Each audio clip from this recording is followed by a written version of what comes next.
Hi, y'all. Welcome back to Life After 18. I am Jan, and I've got a real interesting topic for you today. This is something that has affected not only myself, but a lot of people I know. And it's related to an article I actually read in AARP. So I'm kind of paraphrasing the whole thing, but I know a lot of you are younger than anybody who might want to subscribe to AARP. So you may not see this article, but it's a very real issue. This is all about having one person in a long-term relationship handling all the finances in your house, or even just dividing up chores in your household. You may think, well, what's the big deal, right? You know what?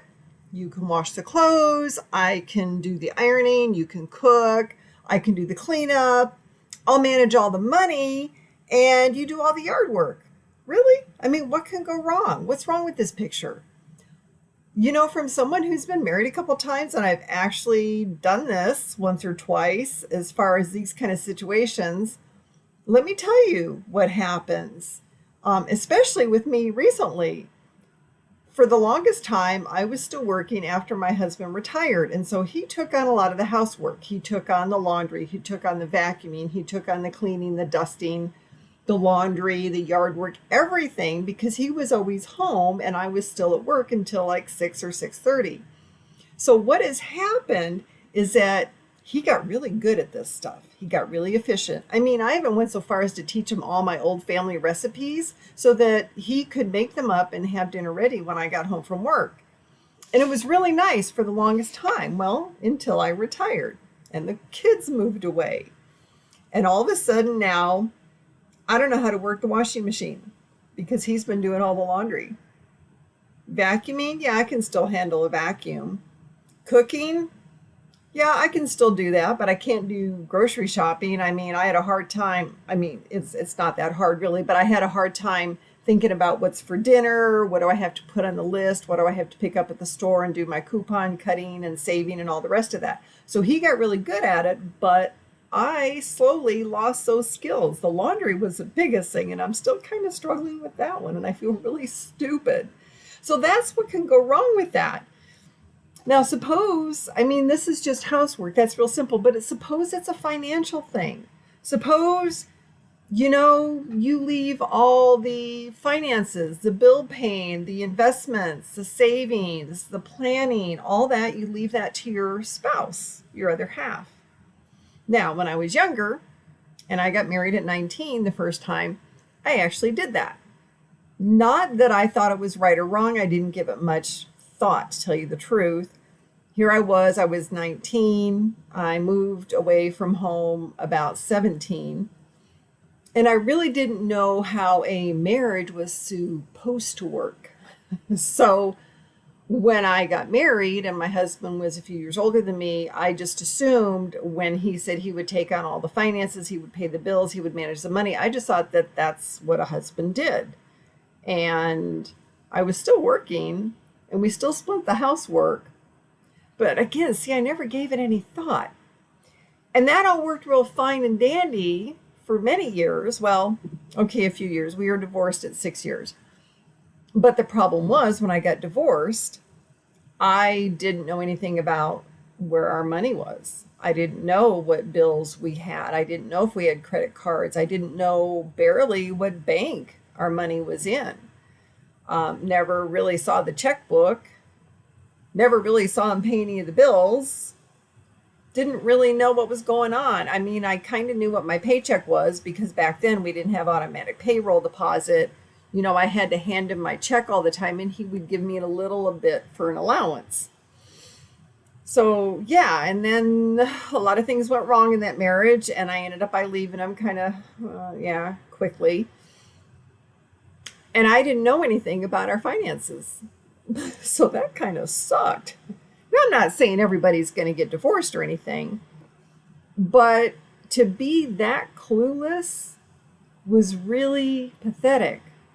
It was really bad. And luckily I was young and it turned out there was one credit card and it was in his name only. So I had no responsibility for it. I eventually figured out where our bank accounts were and I right away went and opened my own bank account when I moved out. So we solved that problem. The only thing I was worried about is my car payment. I didn't know how much it was. I didn't know where it was. I didn't know who was carrying the loan or anything. So I eventually figured all this out, but it was just kind of interesting to be that clueless. And I've talked to a lot of women over the years, and I'm sorry to say that it's generally women who get themselves into these situations. And I think there could be a couple reasons for this. Could be that in my case, I didn't know any better.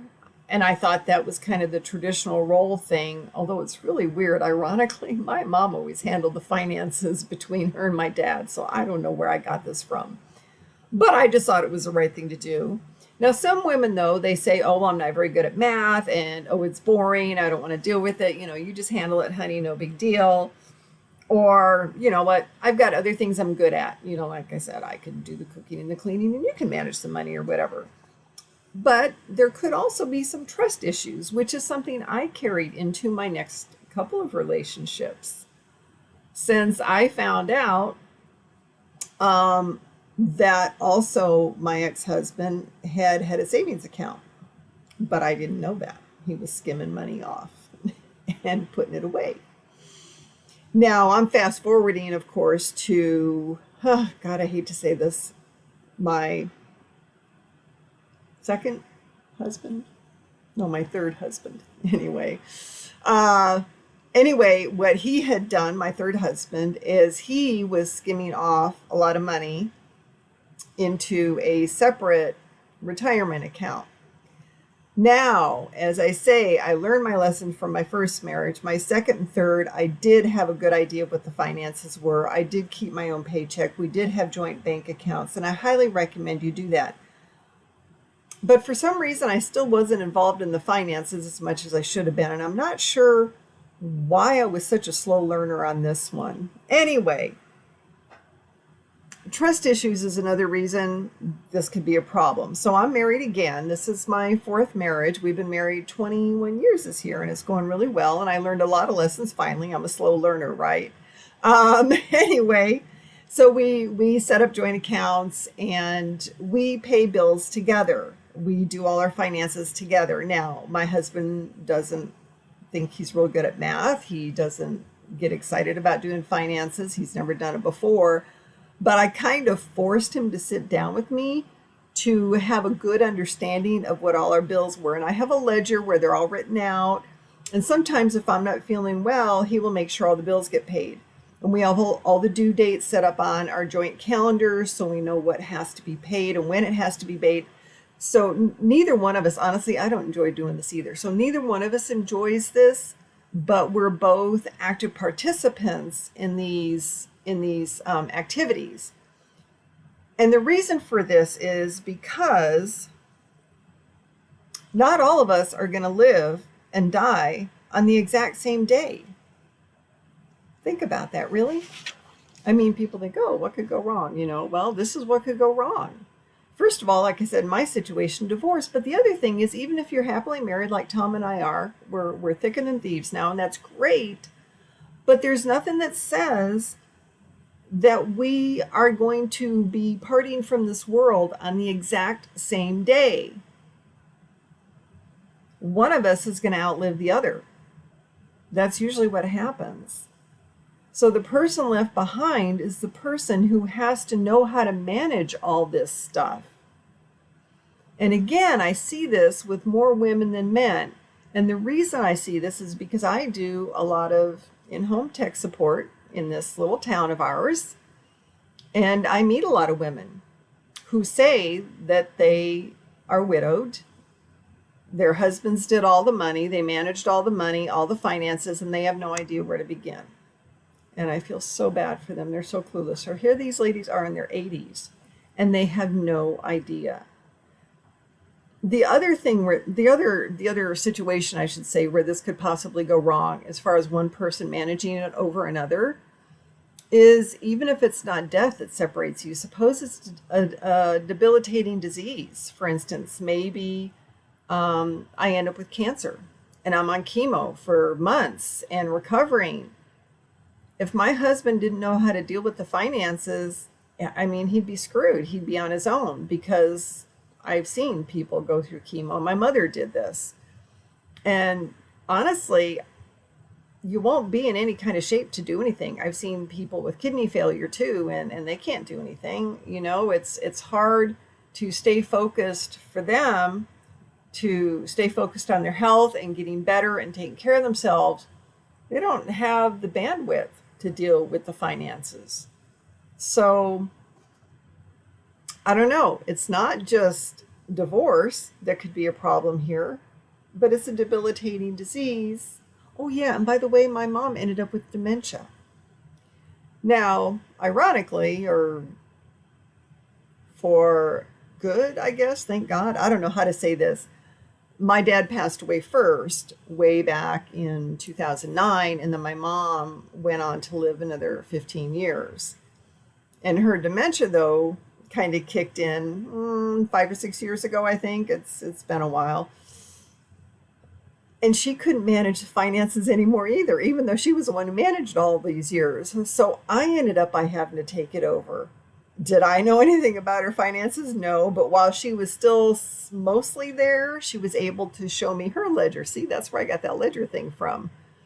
So glad my mom taught me that, at least about finances, but she showed me her ledger. We started going through it. I started asking questions, and when she had good days or better days, she was able to tell me, who her cable company was, who her phone company was, where her car payment was coming from, what her credit cards are. She told me about her bank accounts and everything. So I've actually managed that the last few years. And wow, I probably should have shared that with my husband too, right? But he's still fine. But I think I will now that we're talking about it. Oh, wait, no, I don't have to do that anymore, do I? Because mom passed away last month. Either way, situations, see all these situations, you have no idea. So for one person to handle the finances in a long-term relationship, really not a good idea. It's so many things can happen, or at least one of three things can happen. Like I said, divorce, debilitating disease, or death. That's it, those three things. And whoever is left to survive and pick up the pieces afterwards, kind of screwed. So I strongly suggest you try to get the other half involved. Now, I know people who say that they're not good at math, or they're not interested, or they think it's boring, or I trust you. I mean, you're going to have to overcome that seriously, because nobody can outrun death. All right. So what I strongly suggest to help, get the other half involved, or get yourself involved if you're the one who doesn't want to do any of this stuff, think about shared financial goals. I mean, if you're together and this is a long-term relationship, surely you have long-term financial goals. That would be things like, I don't know, buying a car, buying your first home, renting an apartment together when you first get married or you first get together. Those are financial decisions that have to be made, I think, together. But on the more, what would you say, fun side, maybe a shared financial goal like planning a vacation. When you plan a vacation, you have to look at things like, I don't know, how are you going to get there? Are you going to drive? Are you going to rent a car? Are you going to fly? How are you going to eat? What's the cost of that? The hotel room. So these are financial planning things that you can do together. And they might be a little bit more fun when it comes to money and dealing with that because, I don't know, to me, traveling is fun, and picking out a really cool hotel or looking at all the restaurants that you're going to check out when you get to wherever it is you're going. So this could make it more fun and get the other person who's not excited about it. It could get them more excited about it and thinking about the finances. And again, you don't have to be good at math per se, but you have to have a good idea of where this money is coming from, how long it's going to take you to save up the money, and still have money set aside for important things like, I don't know, the rent, the car payment, the utilities, and things like that. So I hope this helps, makes sense as far as the situation and how important it is for everybody to know what's going on. Now, another thing you could do to help get this other person involved, I've got a list here. See, I'm not just trying to memorize all this. sit down together when it comes to paying bills. Now, I know a lot of people do bill pay online. I do some online. I do some, I still write checks because some people, it's really weird, don't like to do things online. And I personally don't like to do everything online either. I have a real hard time giving perfect strangers electronic access to my bank accounts. I don't have a whole lot of money in there. So if it disappears, I'm really going to miss it, you know? So I still do some checks either way, but you could get your partner, your spouse, or whatever, sit down with them every month or every week. I actually do mine every Saturday. And we go through the bills together and we figure out what's due, when it's due, and how much it is. And then I write out the checks or I do the online thing. But it makes my husband aware of how much money we have and how it disappears so quickly when you pay bills. Although it's not as bad anymore. Either way, but it also gives us both an idea, a realistic idea of what's left over and what we can put aside for maybe that next road trip. So working on this together is a really good idea. The other thing, of course, like I recommend, is all your accounts, whether it's savings, retirement, checking, investments, whatever it is, make sure those accounts are joint accounts. Make sure both names are on the account. Now, why would you do that? Why is that so important? Again, if you have trust issues, you got to work through that, or maybe that's a big red flag, right? Either way, the reason you want to do that is because if something does happen to your spouse, you need to have access to those accounts. If you're not on the account, if it's not a joint account, like a checking account, you can't get to that money. Doesn't matter if you're married. The bank doesn't know that. They don't know you from Jack. Retirement accounts, same thing. If your name is not on that account, either as a joint account holder, as a beneficiary, sorry, you can't do anything about it. If your name is not on the house, as far as I know, you can't even sell the house. You might be able to do it with the death certificate, but hey, guess what? That opens up a whole nother can of worms. I would suggest looking into trust accounts. Put your house in a trust, because even if your spouse dies and your name is on the account, or I'm sorry, if your name is not on the account, your spouse's estate has to go through something called probate. Now, I'm not an expert on this one, but you might want to check this one out. Going through probate means, from what I can tell, the government gets involved, finds out what is left in your partner or your spouse's estate, and they make you pay taxes on it. So if you own a house, your name's not on it, but your spouse's name was on it, probate says, oh, well, the house is worth this much money, so you have to pay this much money in inheritance taxes on that house.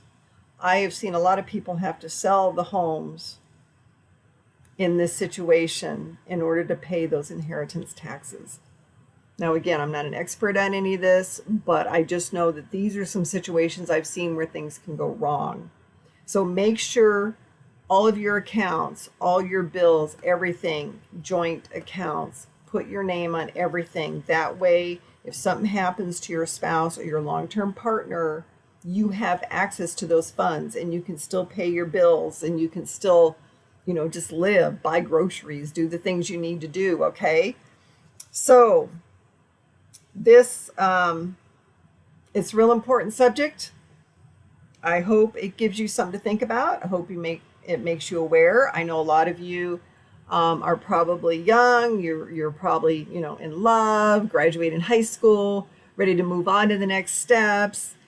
And you may not be thinking about this quite yet. It's like, oh, that's too serious. I'm a little nervous about asking about money and that type of thing.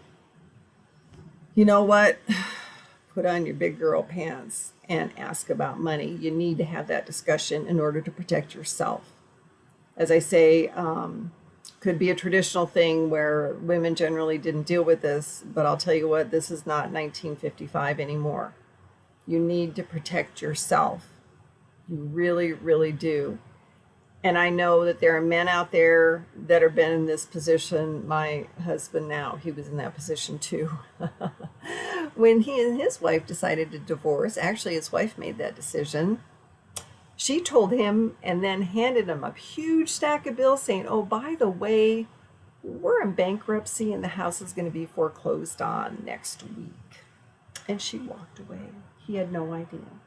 That's as bad as it can get. All right, enough. I beat that dead horse. I'm going to go ahead and wrap up for now.